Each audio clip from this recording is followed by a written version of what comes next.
That neighbor, Manuel Villarreal, basically claims the church expansion is not in compliance with the zoning codes and it has made his life miserable. And just last week, a judge signed off on a temporary restraining order to stop all construction on that building.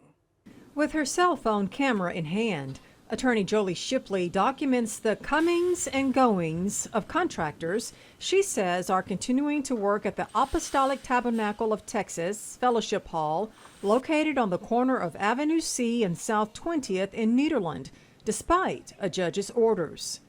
And as you can see, they're working on it today. They're installing countertops. So they've worked all week despite Judge Templeton's orders. They've not complied with it. And I just think that the blatant disregard for the laws, the ordinances, this very judge's orders are consistent with what we've seen for the last few months. Two city officials are also named in the lawsuit. One is the chief building official for exceeding his discretionary authority. That is George Wheeler, and he's the one that actually signed the permit to be issued, and he's the one that is responsible for the inspections throughout the process that have been violated, as well as the approval of the plans that we don't believe meet the building code requirements. The second one is the fire chief, Terry Morton. In June, the City Council discussed the issue in executive session.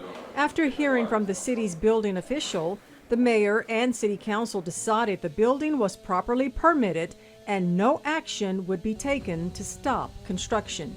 And so my client had no choice but to file litigation at this point.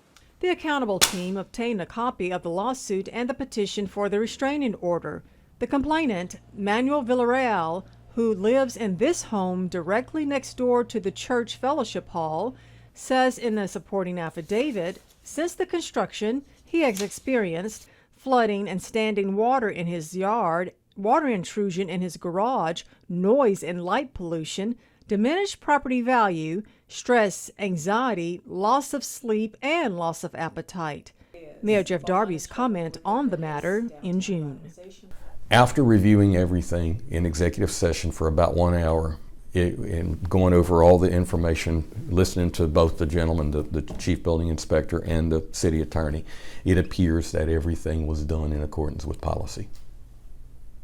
So this is where it all ends? This is where, as far as the city is concerned, this is where it ends.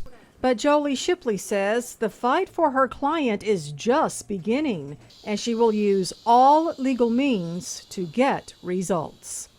In the lawsuit, the city also restrained from issuing a certificate of occupancy. I reached out to the church president and registered agent, Belinda Cookie Volt, and she told me her attorney advised her not to speak on the matter at this time. And Mayor Pro Tem Jeff Ortiz says the city has retained an attorney and will not be making any comments at this time as well. All parties are due to appear in Judge Templeton's court August 26 at 2 p.m. for a hearing on that temporary restraining order. If you have a story idea about holding government accountable, send emails to 6newsaccountable@sbgtv.com.